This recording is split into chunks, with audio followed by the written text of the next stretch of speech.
and a fly ball to deep right field. This is going to be a home run. Unbelievable! A home run for Gibson. And the Dodgers have won the game 5-4. I don't believe what I just saw. I don't believe what I just saw. The line down the left field line for a base hit. Here comes Joy. Here is Junior to third base. They're going to wave him in. The throw to the plate will be late. The Mariners are going to play for the American League Championship. I don't believe it. It just continues. My, oh my. A little bouncer slowly toward Bryant. He will glove it and throw to Rizzo. It's in time. And the Chicago Cubs win the World Series. The Cubs come pouring out of the dugout, jumping up and down like a bunch of delirious 10-year-olds. The Cubs have done it. Puckett swings and hits a blast. Deep left center, way back, it's gone. The Twins count it a 7-game. Touch 'em all, Kirby Puckett. Touch 'em all, Kirby Puckett. And the Twins have won this game 4-3 on a dramatic home run by Kirby Puckett.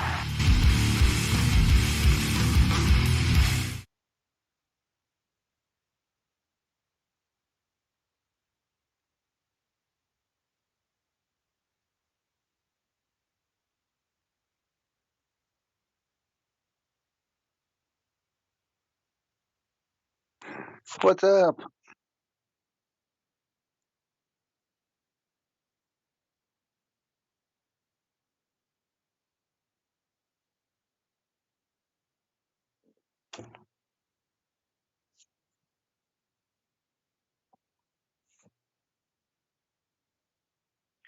Uh,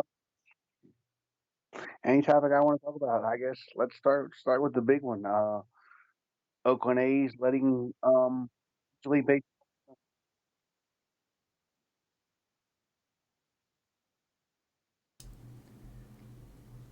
Sorry, Charm. I had to interrupt you there. So I'm not gonna do that intro again. Welcome to the Hot Takes Corner podcast. I'm Amos. This is Charm. Now, what you were saying? I said let's start with the hot topic of the last week or so. The fact that Oakland A's have let Major League Baseball know that if they do not get a new stadium deal soon, they will explore relocation. Yeah, and you see a lot of conflicting things about whether the A's are going to move out of Oakland or not. I'm starting to put my money in the pool that they will move. There was a... Now, granted, this is a random tweet. I don't know how much merit is behind this, but there was allegedly someone that was at a meeting. Like, they were just participating in a city meeting, and the mayor was saying that he had zero interest in keeping Oakland, like the A's. So that tells me if the mayor's not on board, then I think the A's are going to be showing their way out. So, and now you got the step of Major League Baseball allowing them to look for their new home. So if it's not happening, I mean, I don't know what the A's are going to do. Well, before we get into possible rumored relocation spots, I think the obvious position is, and you heard these rumors when the Raiders moved to Las Vegas, was that the Warriors and the Athletics were going to follow suit, and all three Oakland teams would end up in Vegas. But, there are the rumors of Portland. Nashville has been exploring Major League Baseball for years, and you were in my stream the other day, and Truckin brought up the Twitch.tv/Charm City. Thank you. I actually forgot the numbers at the end. 9482. Yes, Charm City owes 9482. There you go. Sorry, continue. In my stream the other day, Truckin brought up the idea of Charlotte. I think there are 3 Major League teams already in existence that would do everything they can to block that move. The Nationals, the Braves, and even the Orioles. Because you'd be cutting into too much of their fan bases. What do you think? Where do you think the A's may land? The smart money's on Vegas, but there are rumored spots. I'm very interested in where they could move them. If we would have asked this, if we would have had this discussion back in 2019 before all the COVID stuff happened, I would have actually said, what's that Canadian city that's just above Washington? I'm drawing a blank. Is it Vancouver? Vancouver. I would put Vancouver near the top of my list. But with how messed up everything is up there with the Blue Jays, I don't think expanding into another country is the smart move right now. But you can't eliminate Las Vegas. You can't eliminate Portland. You can't eliminate, I don't know. Heck, let's throw Flagstaff in there, just for funsies. But Well, I could make the same argument against Portland that I just made against the idea of Charlotte. I can almost, now I don't know a lot about the West Coast, but I'd be willing to bet you that a good chunk of Mariners fan base that goes to those games is probably in Portland. it would put so much pressure on them, to keep a fan base. That I don't know why people think Nashville. I don't know why people are thinking Charlotte. I don't know why people are thinking anywhere that's not the West Coast, because, I don't know if, they're good ideas. I'm not saying they're not good cities, but you have to think about the alignment when it comes to the division. I would see, I think you said this a couple weeks ago, but if the O's were to move out of Baltimore, I would see them going to Charlotte over the Oakland Athletics moving to Charlotte, But then again, with the realignment idea, if you think about it, for years, when the Braves moved out of Milwaukee, until the big realignment with the wild card in '94, the Braves were in the West. They weren't in the East. Unless Major League Baseball is going to do some kind of realignment. So theoretically, the A's could stay in the West and be on the East Coast. They've done it before. Yeah, but that'd be such a hassle. Like, do they really want to put themselves through that again? Put them in Hawaii. My thing is, and I can speak to, what relocating a franchise can do to another franchise. When Baltimore, Maryland, D.C. is not, or at least it wasn't then, and it's still not a huge market now. But, the Orioles pulled a lot from D.C. They pulled a lot from Virginia.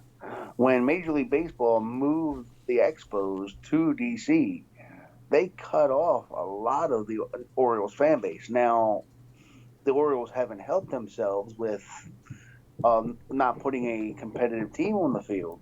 I'll admit that. But still,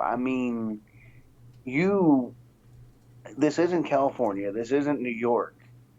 And I just, Seattle and Portland, that would put a strain. I think that would put a strain on the Mariners. Let's put a team in Idaho. I think we just put a team in Alaska. Imagine the travel. Barrow, Alaska. Here we go. Let's make our pitch for Barrow, Alaska. Let's do it. The Ice Bowl. All joking aside, if they want to move a team all the way to the West Coast, you might as well put them in Hawaii. I'm sure it'd be very limited, but I'm just saying, if we're going to throw out ideas, let's take a team completely on the West Coast and put them on the East Coast. We'll put them in Hawaii. Let's put them on the Baja Peninsula. Here's what I don't understand. I realize it's two different cities, but why is Oakland so unwilling to support their sports franchises, but San Francisco is? I don't know. I guess that's such a huge, complicated financial question. Maybe they're just not seeing the support. If we want to look at it, the A's are a historic team, but you look at the Giants compared to the A's. Which one has been more relevant in the last decade? The Giants. The Giants, who has the nicer ballpark? The Giants. Who's even though their records don't show it, who's been trying to put more effort into winning? The Giants, So I just think that they're bleeding dry, and they're not. The fan base is sick of it. I mean, we see how empty that stadium is. And let's face it, and the A's are in the same boat as many of the quote unquote small market clubs. They don't re-sign their players. They trade away. I mean, they traded Mulder, Hudson, and Zito. They never re-signed Miguel Tejada. They let Giambi go. Now, granted, that turned into a great movie. And, Billy Beane, I would kill to have Billy Beane in Baltimore. Oh, that'd be great, yeah. But, look what that guy has done with so little resources. Yeah, and it's people like him that give small market teams a chance. I mean, that's why it's so great to see small market teams upset the Dodgers and stuff like that. So next said, in chat, next said Portland would help give Seattle that natural rival based on proximity. I think you echoed that. Natural, yes, but it would also, unless Seattle put a competitive team on the field, you're also running the risk of them ending up like the A's, them ending up like, some of the other teams we talk about, even the Orioles. I think the problem with the A's is that, they have people that are really rich that own the team. They just don't invest enough money into the team. Yeah, but and that could. I'm sorry, the Mariners, not the A's. I'm sorry. Owning a professional sports franchise is you're never going to make money. You're not if you have enough money to buy a professional sports franchise, you have to accept that this is going to be an investment that's going to lose you money. Ultimately, I was just going to vote for one on eBay. Well, run into the Red Sox. I'll run a team. Let's do it. I'll do it. This guy. We should get this guy. What? Why? Why do you like this guy? I just like him. I like him. He's got a sick mustache. He's gonna hit dingers all day. Let's sign him. But yeah. So Oakland.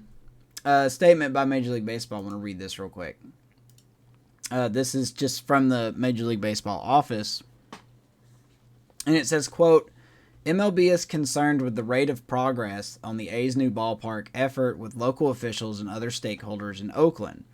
The A's have worked very hard to advance a new ballpark in downtown Oakland for the last 4 years, investing significant resources while facing multiple roadblocks.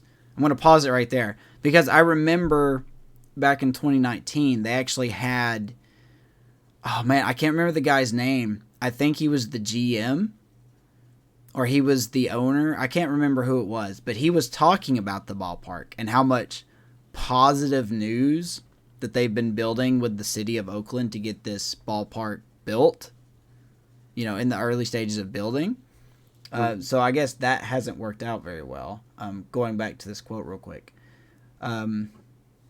We know they remain deeply committed to succeeding in Oakland, and with 2 other sports franchises recently leaving the community, their commitment to Oakland is now more important than ever. The Oakland Coliseum site is not a viable option for the future vision of baseball. We have instructed the Athletics to begin to explore other markets while they continue to pursue a waterfront ballpark in Oakland. The Athletics need a new ballpark to remain competitive, so it is now in our best interest to also consider other markets. End quote. What do you think about that? That to me says, that's Major League Baseball saying to the city of Oakland that either you work out a deal to get them a ballpark, or we're going to move them out of Oakland if they don't do it. If they don't do it, we'll do it for them. Yeah. No, I agree. And if I can make a 1B, that's the 1A for sure. But the 1B is, I don't even think Major League Baseball knows what they want to do. Literally the first half of that paragraph was talking about, how hard Oakland has worked to be, or the A's have been in Oakland, and how much they want to, quote, deeply committed to succeeding in Oakland. And then literally the next paragraph, they're just saying, well, your ballpark's garbage. You need to go somewhere else. But you go, and this is one of those podcasts I wish Amish was here because Amish. his favorite Sorry. his favorite movie is Moneyball. And what was one of my favorite lines from Brad Pitt in that movie? It's you had the expensive teams, you had the middle class teams, you have 50 pounds of crap, and then you have Oakland. 50 pounds. It's because they have basically been a farm team for the Yankees, the Dodgers, the Mets. I mean, when going back, I go back to the Moneyball. You lose Giambi, you lose Damon, you lose Tejada. Yes, you got new guys, you got Hudson, Mulder, but you lost all them too. Yeah, I mean, another part of this note that I'll be honest, I can't tell if I agree or disagree with it, is that where it says the Athletics need a new ballpark to remain competitive. I mean, yes and no. I really don't, because while yes, I understand you do, because it's what people see, it's what people it's the atmosphere. People want to go to a rockin' ballpark that looks good and it's efficient and it satisfies the traditional but new style of baseball fan. But I want to say no, because a ballpark's not going to win you a World Series. It's who you put on that field. Because let's be honest, what Major League Baseball is saying when they say competitive, they're not talking about winning a World Series. They're talking about being competitive. They're talking about drawing fans in to make money so that they can afford to keep their players. Right. They're not talking about competitive on the field. They're talking about competitive at the turnstiles, because at the end of the day, all Major League Baseball cares is, are you making money? Yeah, no, that's true. I don't know. I'm trying to find that interview they did with that GM or whatever. Or it was the president, Dave Kaval. That's it. He was the one they had. They had him during one of the games. He was in the press box, or he was in the commentator's box, and they were talking about it. But now it seems like he's just skimming over this. It just looks like he's humming a different tune now. And I don't know. We'll have to see what happens. I mean, if they go to Las Vegas, which I guess is one of the most popular opinions, I mean, is that really going to be worth it in a way? Because then you're just shoving a bunch of... I mean, if you go to Las Vegas and you're still crap, then you're just going to get Oakland 2.0. Well, I think part of the theory with Vegas too, because I heard it said about the Raiders, is that Vegas is close enough to California that you're still going to be able to pull the California Oakland A fans or Oakland Raider fans to Vegas and they actually believe that the fans that lost their team are going to go to Vegas to still support the same team that there's left them. I wanna check something real quick. Yeah, Nick said in chat, sorry, my voice keeps going out. He said star players want to play in front of fans, though, which is, pretty much exactly what you said again. Very true. And I get that. I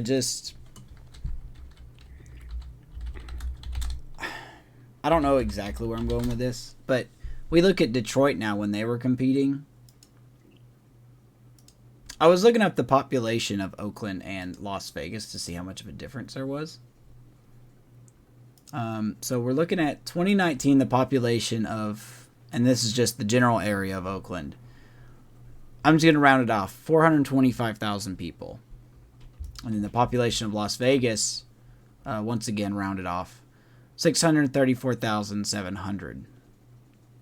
So, I mean, yeah, there is a population increase, but there's no guarantee that percentage is going to go to baseball. No, and it'll be interesting to see, because the Raiders didn't have fans their first year in Vegas. I think Vegas, you're going to find in Vegas the same problem that Florida sports teams have, is that that's such a vacation destination that you're not going to find the overall loyalty to their sports franchises that they think. Yeah, and once again, I guess it goes back to a whole financial complicated web that I don't know much about. I know basics, but I don't know the fundamentals of running a baseball team. But I guess one of the important things is you look at the state of the city, and I guess to be fair, Las Vegas is looking a little more up than Oakland is right now. So I don't know. We'll just have to wait and see what happens. I think they're going to go somewhere eventually. Is that what you're feeling? Based off that statement from Major League Baseball, they're basically, to me, they're telling the city of Oakland, shit or get off the pot, so to speak. But California is doing that with a lot of business. California in general is losing a lot of businesses. Yeah, and the businesses are leaving. Not to get too on a tangent about this, just to show you about California. I truly believe that if Disneyland wasn't the original Disney park, Disney moved a lot of their offices out of California and moved to Florida. But to answer your question, yes, I think within the next 5 to 10 years, I think both the Athletics and the Warriors will probably be, if I had to guess, in Vegas. The Raiders. So Nick says, and he's putting up a case for Portland. He says, I think what helps Portland is we have a group of investors that won't put the price tag of a stadium in the taxpayer. I guess he meant on the taxpayer. They are dedicated to fully funding a stadium on the river. No doubt. You can't do what Loria did and just shove everything on taxpayers, right? That wouldn't be a good idea, especially if you had the money to do so. That would be a big hit with me. I could see that. Sort of like what you said. I think they stay on the West Coast. I don't think Nashville. I don't think Charlotte. I think honestly, and not to get on it, not to bring. I think if Nashville ever gets a team, it's going to be the Tampa Bay Rays. Now, see that to me is way more likely. That sounds a little more realistic to me. Or God forbid, the Baltimore. I don't even know. I don't want to say it. I want to think it. That's a beautiful ballpark. A team needs to be there all times. Doesn't matter how they play. There needs to be a team there. I'll just say this, and I'm not going to get off on a tangent. If the Orioles were to leave for Nashville, I guarantee you, the Rays would jump to get to Camden Yards. As they should. And that would be a hell of a way to improve your team. Just change out your entire roster in one shot with a whole new franchise. Just wipe it all out. So yeah, let's stay in California. Let's talk about the big news that's happened today. Now everyone and their dog is reporting it. And I literally saw a Twitter post that had a dog. It's a dog post, but they were even talking about this, which was funny. But yeah, Albert Pujols, recently DFA'd by the Angels, is now with the Dodgers. And I'm going to be honest with you. From the Dodgers standpoint, this makes no sense to me. From Pujols' standpoint, I get it. So Pujols and the Dodgers agreed to a major league deal reported by everyone except for the Dodgers. At this point in time, I cannot find a source. I'll check again, but I cannot find a source that says, no, we got Pujols, Oh boy, I have a lot to say about this, and I said a lot about this earlier in a stream I was, because I have a streaming friend of mine. I was in his stream, and he said he felt like the Angels did Pujols wrong, and I couldn't disagree with that more.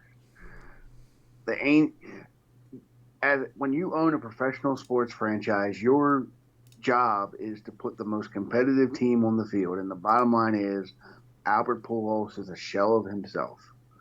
And the bottom line is Jarrett Walsh is a better option. Any guy they call up from the minors to fill Pujols' roster spot is a better option at this point. And honestly, and I said this to until players start paying teams back when they're injured or when they're having a bad year, the team has every right to cut them when they start performing poorly. I just wish that the Orioles had the same, cachet, had the same revenue to do the same thing with Chris Davis, because I know they would love to do it, but they can't afford to eat that salary. The Right. Angels can. And something else that helps the Angels is that, this was the last year of Pujols' contract. I mean, you're not going to get anything if you trade him. Let's be honest, you're not. I mean, if somebody would have really wanted Pujols, they would have picked him up probably way quicker than the Dodgers did. But yeah, no, you're right. Pujols has not had a good season. He's hitting 198. He has hit 5 homers. He's got 12 RBIs. He even has a stolen base. But a 198 average is not really cutting it, especially for a team that's got some really good hitters. Trout, Ohtani, of course, Justin Upton, yes. Jared Walsh, your boy, he's getting it. He's figuring it out. If you go and look at the history of that contract, I'm pretty sure Pujols was, I believe, 28 or 29 when he signed it. He was really only productive for the first 4 years of that contract. For the last 3 or 4 years, he has been a shell of himself. Yeah, Pujols went. Sorry, go ahead. And like I said to you earlier, I think I said it to you earlier, or it might have been my father. The bottom line is, if he signs with the Dodgers, he's going to be the most expensive pitch hitter in baseball history. Yeah, Pujols went to the Angels in 2012. That first year, let me find his stat line here. 30 homers, 105 RBIs, 52 walks. Actually stole 8 bases. He hit 285. You look at the next season, 258, 272, 244. He really doesn't start trailing off until 2017. So yeah, you're kind of hitting the nail on the head here. Ever since 2017, his highest average has been 245. Everything else has been under that. He's been a bust. I wouldn't say a bust. I think he was a player that declined way quicker than what the Angels expected him to, because he was putting up good numbers. I mean, he was putting up solid numbers. And let's be honest, part of that is, and I heard people in other podcasts and things bring it up. There's always been a question of whether or not Pujols has been honest about his age. There's always been people that believe that he's about 3 or 4 years older than is reported in his baseball, his stat card or his baseball card says he's what, 38, 39? Well, There's people that he's in his mid 40s. Yeah, Pujols is 41. So okay, so there's people that believe that there's people that have always believed, going back to when he was in St. Louis, that he's 3 or 4 years older than he's actually reported. Yeah, and I agree with what Nick said in chat too. He says the news makes me believe the Angels side of the story more. The media tried to paint the Angels as the bad guys. Can't blame Pujols for wanting that one last shot at another title. I 100% agree. I don't think the Angels should be criticized for doing this because, I mean, he's hitting 198. He's obviously not. He doesn't play defense. Charm, you're right. This is what I'm telling you. You're right. He's not playing defense. He's hitting under 200. You have a hot young prospect named Jared Walsh that's going to come in, and he's going to, once he catches on, he's going to catch so much fire. He's going to hit so many bombs. It's going to be great. I'm saying that also because he's on your fantasy team. But, I mean, let's be honest here. There's no reason for the Angels to keep Pujols, especially now that you can put Ohtani at DH. And there's one other I make this a very small factor. Think about it. Before spring training started, Pujols' wife put out a tweet that said, "This is my husband's final season." Mm-hmm. Now, Pujols came right out and said, "My wife misspoke." But did she really? Or did he just not want that said? And if he was already thinking about retirement prior to the season, it makes you wonder how much is his heart really in it. Yeah, I remember when that whole fiasco came out, but I mean, we have to believe it was true regardless. whether she meant to put it out, because the man's going to be 42 by the time next season gets here. Maybe 45. Maybe 45. But nobody's going to want it. Even if the DH comes to the National League next year, nobody's going to want that. The only team I can think of would be Colorado. And that's just because it's easy to hit homers out of that park. Yeah. Other than that, no. The only base player I've ever seen play well at that age is Julio Franco. And he was an anomaly. Yeah, and it's nothing against Albert Pujols. Like, I mean, yeah, he has been a shell of himself, Nick. You're right. But, I mean, he's still a Hall of Famer. He's still a guy that, he's the majors active leader in home runs, RBIs, runs scored, and, of course, games played. And he's fourth among active players in career OPS at 921. That's really good. That last stat is really good. He's still in the top 5 in OPS career-wise. With all this talent that's out there now. And I'm gonna say something that's gonna be very controversial. Write down the date, the time. Oh boy. You hear it here first. Oh boy. Mike Trout will not finish his career with the Angels because they will do the same to him. Not controversial. Here, I'll tell you something controversial. Mike Trout will be a Miami Marlin. There you go. I said it. Maybe. He's going to be a Marlin. I'm just saying that the Angels I could see the Angels doing the same thing to Trout. Because yeah, probably so. I forget, I forget who said it. I believe it was a boxing analogy, but Father Time is undefeated. So, I think Mike Trout is 30, isn't he? Or he's 29. He's 29 and he signed, what, a 10-year deal? Yeah. And that was... Well, wait. When did he sign that deal, though? I think it may have been 2018. He may have like 7 or 8 years left on that deal. He's got at least 7 years left on that deal. 12-year deal worth $426.5 million. In 2019... Okay, 12-year deal, 2019. Golly. There is no way he finishes that contract with the Angels. Oh, God. I hope he does, but if he doesn't, you know where he's going, right? The Yankees. Yankees. Probably. I mean... with that money, it's got to be the Yankees or the Dodgers. Because I'm to pick up that contract. I'll be honest. I'm thinking more Dodgers than Yankees. He loves California. I mean, he does. And I know Mike Trout is probably one of the best human beings in baseball ever. But you honestly have to get sick of being on a team that's not going anywhere. Well, there is one other possibility. He could end up back home. There was rumors that remember Bryce Harper was trying to get him to come to Philly before he re-signed. I don't know where Philly's getting all this money, but I hope Trout is paying very close attention to Philly and understand why he shouldn't go there. You can invest in as many hitters as you want, but if you don't have pitching, it doesn't matter. Yeah. I mean, not that they haven't tried. I mean, they actually did try. Locking up Zach Wheeler was a nice job. And, trying to get better arms in that bullpen. I mean, they're off to a better start this year than they were last year, quote unquote. And the Angels have tried. I mean, Dylan Bundy went out there. He's had some success.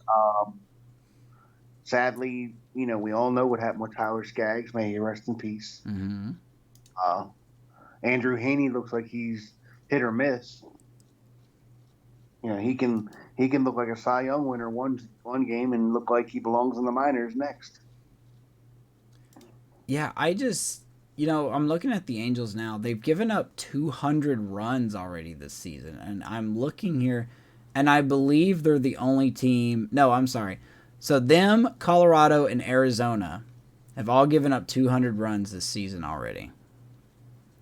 And with all due respect to the Angels, they shouldn't be in that category. So that tells me, and I'm pretty sure Detroit's going to be there. I don't think this is fully updated. They're at 195 right now, and the Cubs scored 7 runs today. But I think I think I said this last podcast about Mike Trout. Mike Trout is in danger of being the MLB version of Charles Barkley. A great player Oh yeah. that'll never championship because, and at least at least in Charles' case, he got to a final. I can't. I don't see a window of opportunity for Mike Trout to make a World Series, and that's sad. It is sad unless they make a big splash this offseason. Here's what I'm thinking. I think the Angels are using this year as a test run. That's why they're moving Ohtani everywhere. That's why they're putting him at DH everywhere. That's why they're pretty much letting him do what he wants this year. And, they've got these guys. They improved the defense by getting Simmons. Oh, no, sorry, that was Twins. They used to have Simmons. But you could argue they improved the defense by getting Iglesias because I can yeah, speak to that. Yeah, absolutely. That's what I meant to say. Iglesias, not Simmons. Yeah. I mean, they are, and I think in a way, they low-key did try to improve the pitching by Dylan Bundy. That was turning out to be a pretty decent signing.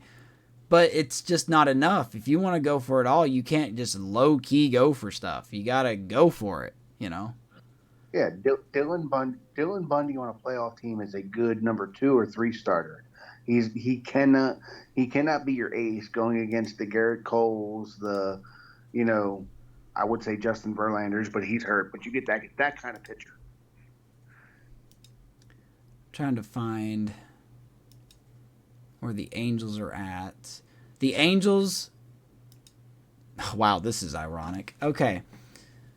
So the Angels, as a pitching staff, as a whole pitching staff, actually have the worst ERA in all of baseball. 5.33 team ERA. So that maybe isn't speaking to they improve the pitching at all. A 5.33 ERA, they're just barely beating out the Rockies and the Reds. But other than that, they did trade for Alex Cobb. The number one team are the Padres with a 2.85 team ERA.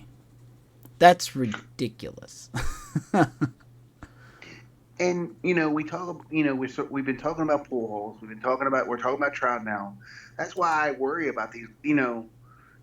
That's why, and I know I talked about it last podcast. You give Tatis all that money, and he hadn't even played one full season.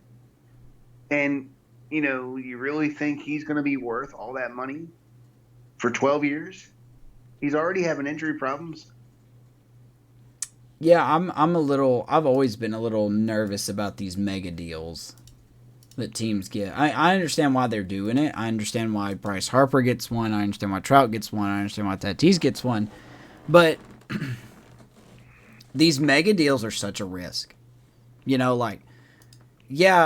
you give them, I guess we could use Pujols as an example. If you give him a 10-year deal, you would at least realistically speaking would want him to be MVP level for over 50% of that contract.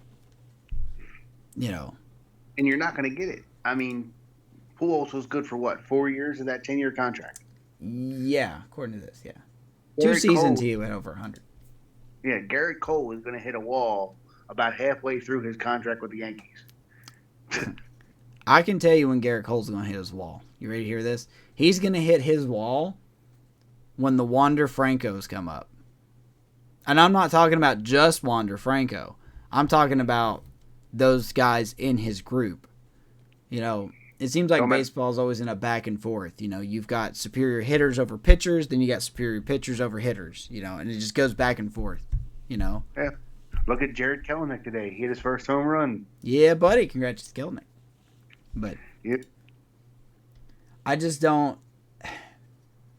I'm not saying that teams shouldn't do it. If you want to give someone a mega deal, do it. But I just don't. I don't like the idea of it. You're betting a little too much on someone that's not going to be. Maybe it'll work out. I personally don't think Bryce Harper's lived up to his mega deal. No. But some people would disagree with that, and that's fine. I'm not saying they're wrong. And Harper was made to look worse, unfortunately, because what did the Nationals do the year after they got rid of him? They won the World Series. They brought a title back to DC. He said as he put on the Phillies hat, "We're gonna bring that title back to DC, boys."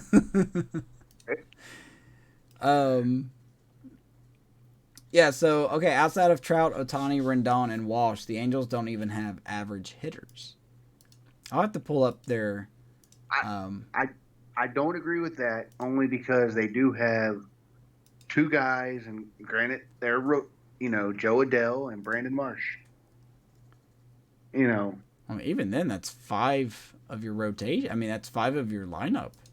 Some teams don't even have 3 good hitters in their lineup. Think about an outfield of Joe Adele, Brandon Marsh, and Mike Trout, assuming those guys are even half of what they are supposed to be. All right, so let's break this down real quick by position. Just real quick.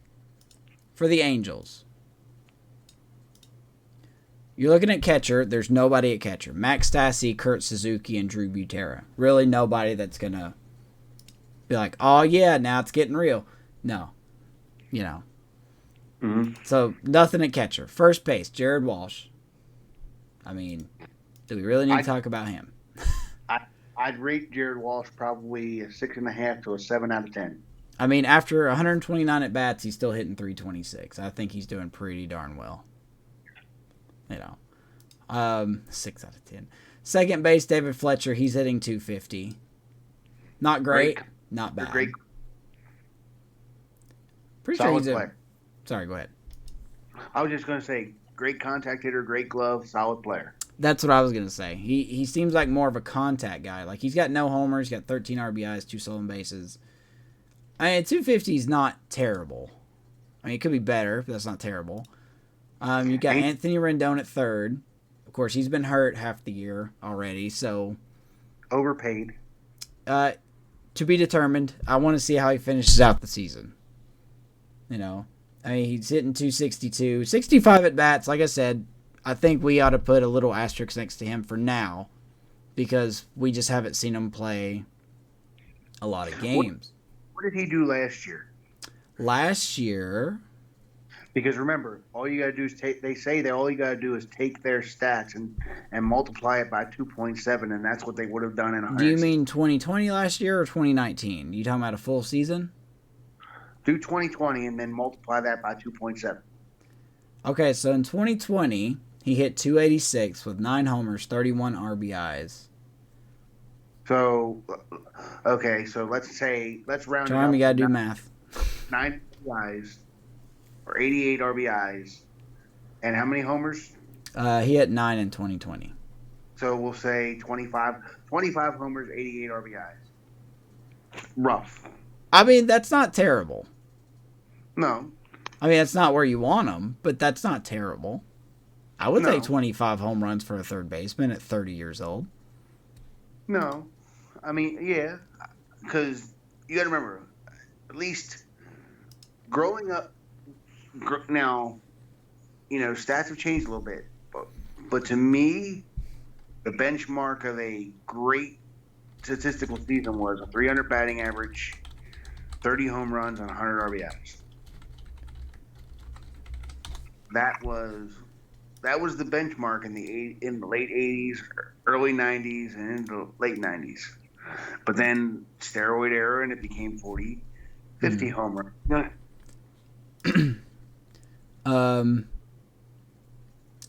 Looking at the rest of the depth chart for third base, Jose Rojas, Phil Gosselin, Taylor Ward. No one really to acknowledge. Shortstop, Jose Iglesias. You already talked about him. Yeah, I mean, he's secretly having an okay year. 129. Do what? Gap. He's a stopgap. He's not somebody that's going to be there for years. Oh, no, absolutely not. But he's doing what he needs to do now. Yes. He's playing good defense. He's hitting 279. That's he not hit him, terrible. He hit almost 100 for the Orioles last year. So, you got Jose Iglesias at short. Then you go to left field. I'm just saying left field. Primary is Justin Upton and Juan Lagares. We know about the power of Justin Upton, but we also know about the strikeout ability of Justin Upton. Yes. You can speak to more than anybody. Oh, I absolutely can. That 195 average, I see it every day. So, he's also been hurt a couple times. He's starting to fall out. I just think that he's like Jorge Soler, except Soler's a lot younger and he can improve. Justin Upton's not really going to improve much more. Juan Lagares hasn't really had enough at-bats to really warrant a judgment. 20 at-bats. He's hitting 200. I mean, we're being fair. That was supposed to be Dexter Fowler. Right. And, of course, center field, you have the guy Mike Trout. I'm sure somebody's heard of him. Hitting 336. I mean, he's doing what he needs to do. And if we're being honest, once Brandon Marsh and Joe Adele get up, there's a chance Trout may end up moving to a corner outfield spot. You really think they're going to move him over? For Adele, yes. Adele is supposed to be from a defense perspective way sabermetrically better than Trout. As covering ground. Well, we would have to see what he does with that. And of course, last but not least, Shohei Ohtani, who's I don't know how long this cat's going to keep being good. And it's nothing against him. He's obviously proven me wrong, which ain't hard to do. But he's proven me wrong. But how long can you keep this up? And let's face it, he is injury prone. That's my point of, how long can he keep it up? So, I'm interested.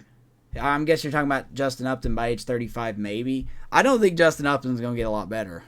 I just don't. I think he's obviously at his peak. He's going to hit homers. I think he's continuing to hit homers, but who's he talking about? I'm assuming Upton. I'll let the chat catch up and I'll see what he says. But yeah, look at the depth chart for the Angels. I mean, then you go to the rotation. Dylan Bundy, Andrew Heaney, Jose Quintana, Griffin Canning, and Shohei Ohtani with Alex Cobb on the IL. I mean, you can Jose Quintana better than anybody. You know what? I know a lot of people pooed on Jose Quintana, and I know he's not done very well in LA, but I was so happy to see him when he was with the Cubs. I think he did what he was supposed to do. He was supposed to be that middle of the rotation anchor. He was not supposed to be an ace. You had to expect he was going to have bad games. But Quintana had really good games with the Cubs, and I'm glad he was a Cub. I'm glad the Cubs moved on from him, but I see it all the time on Twitter, like Cubs pages and stuff. They're like, oh my God, Jose Quintana was so awful. And I'm like, not really. I mean, he was number 3. What do you want a number 3 guy to do? And I just think he did it, but yeah. Trout center field won't move to corner outfield until. That's what he was saying 35 about. Oh, okay. So you're talking about Trout at 35. Got it. Okay. Yeah. Again, Trout will not finish that contract with the Angels. Yeah, and that's another good thing. Like this is a rotation that's got one proven ace in Shohei Ohtani, and then the others are just question marks. That's all they are. If Mike Trout got to face his own rotation, he'd break Barry Bonds' home single season. He'd probably break the intentional walk record too. And then you look at the bullpen. Raisel Iglesias as your closer, who I'm understanding has done pretty well. Let me look at his things real quick. Okay, no, he's not. I take it all back. He's got 6 saves, a 5.5 ERA. Yeah, their bullpen's not much. Boy, I thought he was doing good last time I checked on him. Alex Claudio, Noe Ramirez, Mike Mayers, Junior Guerra, who's on the IL, Chris Rodriguez, who's on the IL, Aaron Seegers, Steve Cishek, Tony. Yeah, this bullpen's atrocious. Are you kidding me? You want to go to the playoffs with this? The bottom line is, and again, may he rest in peace, the Angels pitching staff got severely sidetracked when Tyler Skaggs died. He was supposed to be that guy. Hey, speaking of that guy, if you're done with this subject. You guide, I lead. Or you guide, I follow. All right, you want to lead? All right, take it away, Charm. What you got, man? What you got? You guide, I follow. Apologies, sir. Oh, God, that was fun. Yeah. We got some no-hitters to talk about. Yeah. Not to bring up a sour note, but I want you to talk about your no-hitter. Well, not your no-hitter, but I want to start out by making a very public apology. I lashed out at some. Where's Twitter my beep button? Yeah, I want to make a very public apology. I lashed out to some of my Twitter followers that were just trying to be kind and celebrate John Means no-hitter. I did not see the game, and it was spoiled for me on social media, and I got a little upset by the fact that it was spoiled. It was the first Orioles no-hitter that wasn't a combined no-hitter with a reliever since the 60s, since Jim Palmer. Could have and should have been a perfect game. Did not. He only faced 27 batters because he struck out a batter. They got on first base because the ball got by the catcher, but then the catcher threw him out at second base.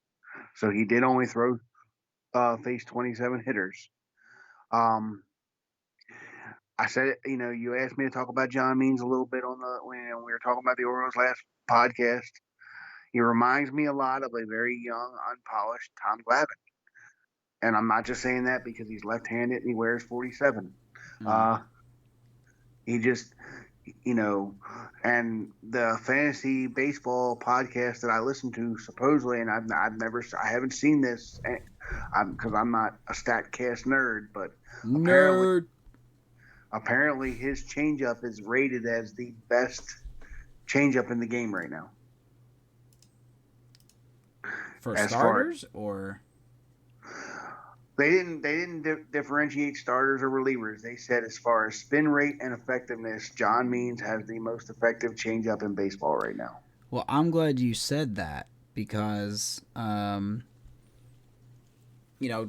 talking about his no-hitter, he had 26 swinging strikes by the Orioles. The most swinging strikes by an Orioles pitcher since 2008. John Means now is on top of that list with 26. Second being former Oriole Kevin Gausman at 25 back in 2018.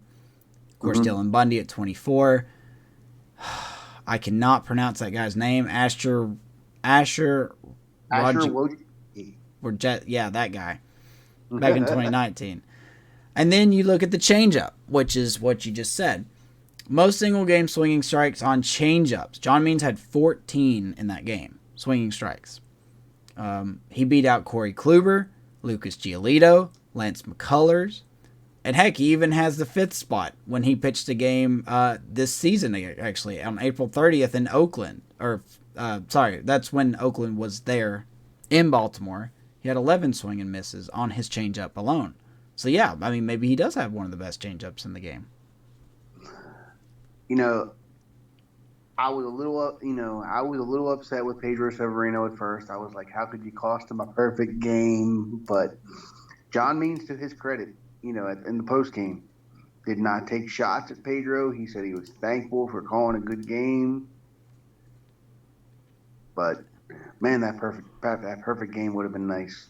I think people need to fully understand how good John Means has been this year.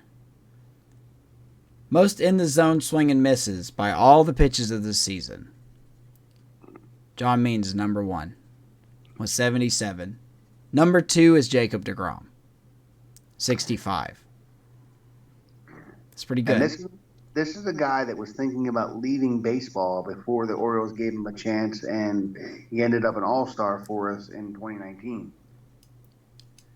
He's 3rd in WAR. That's Baseball Reference WAR. He's number 1 in Fangraphs WAR. Look, John, where did this guy come from? You know about the Orioles. I don't know much about where he came from. To be honest with you, but like I said, I do know the story. I know that he was very, like I said, he was very close to quitting baseball. Orioles gave him a chance, and he's taken it and ran with it. He is to me, he is the classic example of what makes baseball the greatest sport in America. Because you don't see these guys come out of nowhere in the NFL or the NBA, but you do quite often in baseball. Yeah, and like just to show, I mean, I didn't watch the whole thing. I watched after the 6th inning, but to show how dominant this guy was. Let me give you a 96.3 percentage on this stat. First pitch strike rate, 26 out of 27 hitters that he faced. Bring that up. I was going to bring that up. Oh, okay. I'm sorry. I didn't mean to rain on your parade there. Good. Do you got his stats? No, I was just saying I was going to bring that one up. I don't have stats in front of me, unfortunately. I got his but stats. I'm going to bring that particular one up. Go ahead. 4-0, 1.21 ERA. Of course, he's got his complete game. 52 innings pitched, 27 hits. He's only given up 7 earned runs, 5 homers. He's only walked 10 hitters, which is not bad. 53 strikeouts. Hitters are hitting 152 with a whip of .71. You think he can maintain that? That's my question. With the team that he's on, with all due respect. No, he cannot. No. There's going to be some regression. He's not going to. His ERA is not going to stay under 3. Do I think that he is going to have a great year? Do I think he's going to finish top 5, top 10 in the Cy Young? Very possibly. But obviously, when a pitcher is having that kind of start to the season, there's going to be regression. I mean, because if he doesn't regress some, you're talking Pedro the year he had that dominant year, and he's not Pedro. But then again, the way hitters are only hitting around the league are only hitting 230, who knows? And looking at his game logs from the year, he's only given up 3 or more runs one time this season, and that was against Seattle. Boston, no runs. The Yankees, 1 run. Then you had the Mariners game where he gave up 3. Next game he faced Texas, didn't give up any runs. Oakland, 1 run. Oakland again, 2 runs. Switched to May. Seattle, no runs. That was the no-hitter. And then in his last start against the Mets, he didn't give up a run there either. He didn't get the win, according to this, but he didn't give up runs. Yeah, we're not going to talk about that Mets game. That was depressing. But, I mean, he's been very good. This is consistency. Do I dare bring up what you and I talked about before the show? Do it. I want to see what people have to say. Or if people have even heard of this. Because I didn't hear about this until you brought it up. No, floor is yours. Do it. I'm going to have... Now, if you're okay with it, I'm going to have to plug a YouTuber's channel because he's the only person I've heard talk about it. So to be fair, if I'm going to do this, I have to give credit to a YouTuber. I'm sure they know who he is anyway. So go ahead. So, in one of Fuzzy from YouTube's daily videos, he brought up and he showed a video of something that somebody did on TikTok where he claims that John Means was caught cheating twice this year. Once against the Yankees and during his no-hitter where in the video you can clearly see him rubbing his fingers on the inside of his glove. And he claims, and for the record, Fuzzy does not say that he thinks John Means is cheating. He just showed the video. But there's somebody out there that put it out there that he's claiming that John Means is scuffing the ball. Do I believe that? No. But would it bother me if he did? No, because I'm one of those people that believe 90% of pitchers do something to the ball anyway. What does he mean by caught cheating? Obviously, he wasn't caught to where he was ejected. Supposedly, I watched the video. I did watch the video. It it looked like one time when he was rubbing the inside of the glove that his fingers like stuck to the glove. So because it stuck to the glove, they're saying that there's some kind of substance on the inside of the glove. If you want, when we're done the podcast, I can send you the link to the video and you can watch it yourself.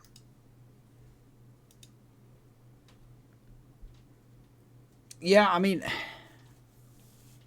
I would love to see it. I would. I want to see it. I mean, and Amish said something that I totally forgot that we talked about, was that we speculated on this after Trevor Bauer came out and was talking about it. And, there could be a ton out there that's manipulating the ball in a way. Someone even stated that, and I don't know how true this is because I'm not a professional pitcher, so take this with a grain of salt if you want. But someone said that if you wipe the sweat off your forehead, and depending on how warm it is outside or how cool it is, I can't remember which one of those they said. I think they said it was warm. But depending on how warm it is outside, if you rub your fingers the amount, like just the right amount, you can create a grippy substance with your sweat. Well, and that's my point. Like you sort of said it. I mean, on a hot August day when you're perspiring and your hands are wet from sweat, aren't you sort of putting a foreign substance on the ball? I mean, or is that really foreign though? If it comes from your own forehead, foreign. I get it. Okay, you're funny. You're a funny guy. But yeah, after the podcast, I'll send the video. I'll send the video that Fuzzy did in the direct message to you and Amish, and you both can tell me what you think. Yeah, that's fine. So moving on to this no-hitter, let's talk about the other one real quick.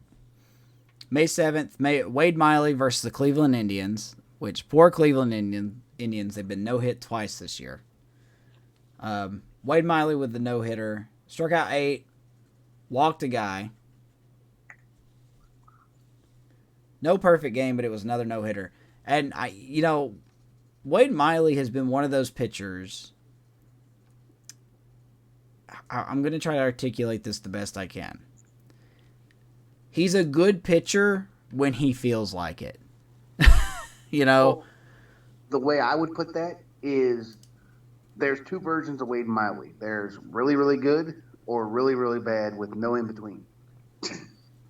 Boy, he's had an odd season for sure. Like, literally, he pitches a no-hitter against the Cleveland Indians, and then he goes out his next start against the Rockies, and he gives up 8 runs in 3 innings.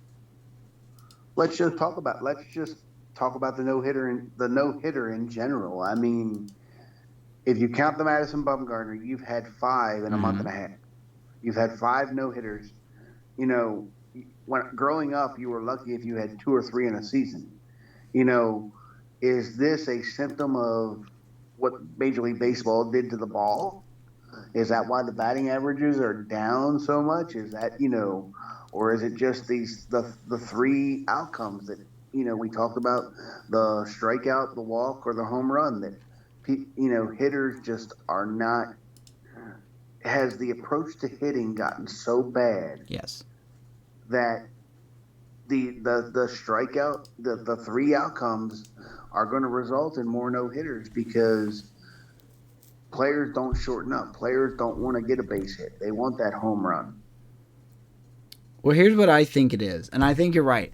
I think, though, it's a big puzzle, and that's one of the pieces. The other ones are, you're looking at the fact that pitchers throw harder. We're looking at not only do they throw harder, but they can throw more. They have more break to their pitches. Whatever the reason is, they have more break. They have more break, period. That's what I'm saying.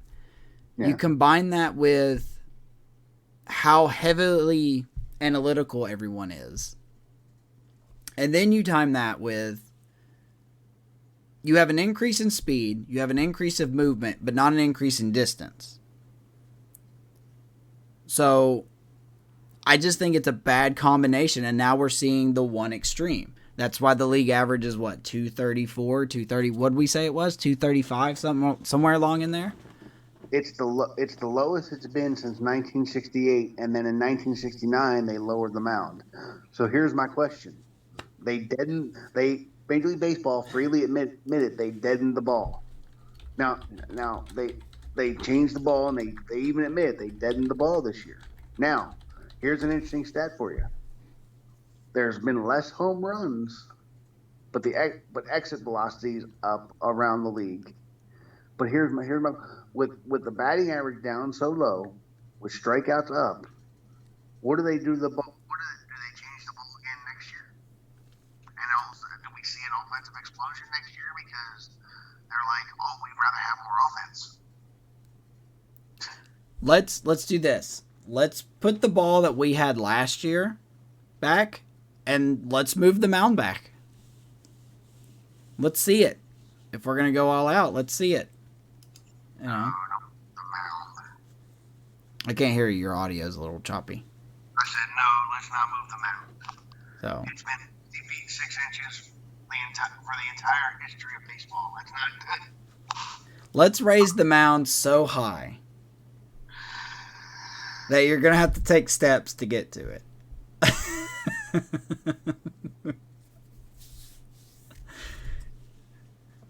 reading the comment in the chat. Right. No, I don't know. I mean, I think obviously that has something to do with it. You know, the ball being dead. Yes, absolutely. On top of pitchers throwing 105. Yes. On top of pitchers having greater movement. Yes. On top of you better just hit a home run, because there's a YouTube channel. Speaking of plug-in channels, there's a YouTube channel that I love to watch called Foolish Baseball. And he puts out some of the greatest baseball videos I've ever seen. And I'm not even kidding. Like, if you're into statistics, if you're into just odd things about baseball and players, you need to check out Foolish Baseball. He's fantastic. And, you know, one of the things he talked about was, you know, how much batters do hit into analytics, and how things like the stolen base is going away. How things like the bunt is properly going away. You know, yeah, you still see pitchers sacrifice bunt, but besides that, you don't really try to see leadoff hitters try to bunt anymore. You know? I see Amish's comment. Is my audio that bad? Yeah. Yeah, I'm waiting for you to break out a guitar. I don't know what happened to your audio. It just changed. So, I don't know what that was. It is not better. It is not better. It is not better. You really sound like you're coming over a CB radio. I don't mean anything. I'm just sitting here with my phone. Yeah, baseball bits. Yeah, that's it. Baseball bits by Foolish Baseball. You know, like, fantastic. If you've never heard of the YouTube channel, I highly recommend it. Like, one channel, one video, he talks about how Jeff Mathis is probably one of the best catchers from a defensive standpoint. How he makes pitchers better. And it's crazy the numbers that he throws up there about Jeff Mathis. So, but that's okay if you're breaker 19. That's okay if your audio is about to mess up, because we're actually fixing to wrap up. I think next week I'll try downloading Skype on my laptop. Do it from or not next week. Next time I'm on the show, rather. Try to do it from my laptop. Well, do it, because you may be back next week. So. Well, I didn't mean to make that assumption. I apologize. No, you're going to be back next week, and you're going to like it. So. I'm taking over the show. I told you. Remember, I guide, you lead. No, if there's anything else you want to say about anything, you have the floor. Just thanks for having me back. I love doing it. I hope we're a 3-man band again soon. I would have loved Amish's takes on the Oakland, because as many times as I brought up his Moneyball movie. Moneyball, yeah, Amish, you missed at least 4 Moneyball references, so shame on you. Anyway, Thank you guys so much for hanging out in chat. Appreciate the feedback. We did read comments. Yeah, I guide, you lead. That's a new shirt. I love that. I am so sorry about that. Nope, that's great. Love it. Maybe people will forget the 19 and 34 comment. So, Charm, thank you so much, man. It's been an honor to have you back for 2 weeks in a row. We'll see how next week goes, but I would love to have you back with us. And if one of us, either me and Amish, can't make it, hopefully we can have a third person. Because I would really like to mix it up if we can. If we can. Of course, this is up to Amish as well. But like have just different people on, because it's fun to have these different viewpoints. And, you know way more about the Orioles than I do. So it's nice to get that perspective. You know more about the AL East than I do. So that's, it's nice to get that perspective. But yeah, we can talk about that as much as, we want. One other quick thing. Yes. Since you're running a San Francisco Giants franchise, yeah, I asked you this trivia question in your stream the other day. Oh, God. I gave you the answer, so you should remember it. I'm not going to say the answer, though. Bobby Thompson's shot heard around the world. What San Francisco Giants rookie, at that time rookie, Hall of Famer, was on deck? Do do do do do do do do do do do do do do. I was waiting until it doesn't help that chat's like 30 seconds behind, so this might be a second. So I know the answer, but I don't want to say it. Well, no, I mean, you can say it. I'm just giving chat a chance to catch up and see if anybody knows it. Come on, you guys know this. I know somebody's got to know that. I didn't know it. I heard it in a movie. In a movie? You didn't tell me where you got the sword. No, you know what? Let's just end it on a cliffhanger. Let's just bring it back next week, and then that's how we'll lead the episode off. All right. Sounds good. We're going to do that. You guys think about it for a whole week. We'll be back next week. Charm, thank you so much. I hope you guys have a great weekend. We will get together about when to have the next episode, either Saturday or Sunday. So, love you guys. Thank you so much. You can check Charm out at twitch.tv/CharmCityOs 8492. What is it? 9482. 9482. Dadgummit. 9482. I'm so bad with numbers. It's not even funny. And, you can find me at I Am Famous Amos. So, appreciate you guys. Have a great weekend, and we will see y'all in the next episode. Say bye, Charm. Say bye, Charm.